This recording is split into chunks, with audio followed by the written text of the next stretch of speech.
À l'œil nu, rien d'autre qu'une bougie de voiture. Une étincelle et le moteur démarre. Mais cette gaine blanche isolante n'a rien de banal. Elle est en alumine, une céramique sophistiquée, capable de supporter de très hautes températures. Ce sont d'ailleurs des briques de céramique qui constituent le bouclier de protection de la navette spatiale.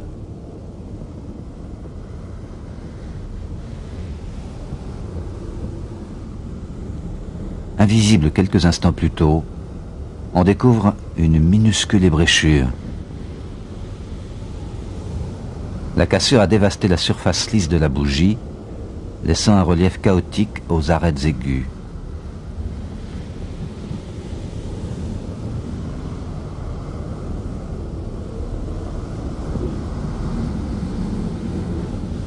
Sur un des flancs de cette sorte de montagne se dessine un relief en terrasse.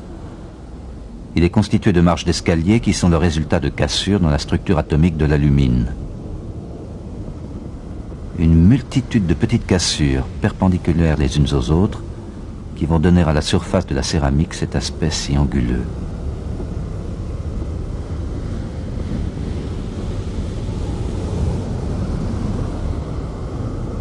À l'intérieur même d'une marche, d'autres marches encore plus petites se dévoilent.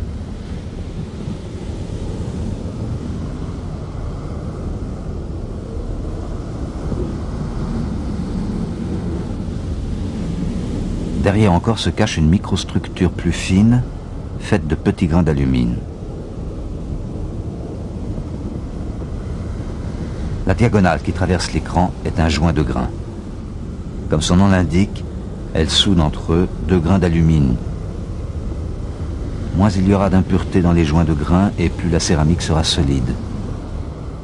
Ici même, à fort grossissement, ce joint apparaît net et propre.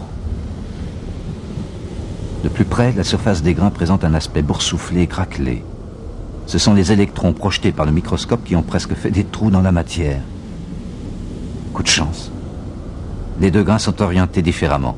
À gauche, les atomes sont vus en plan, ce qui donne ces lignes, des ensembles de colonnes atomiques. Au contraire, dans le grain de droite qui se présente en coupe, chaque point blanc représente le sommet d'une de ces colonnes.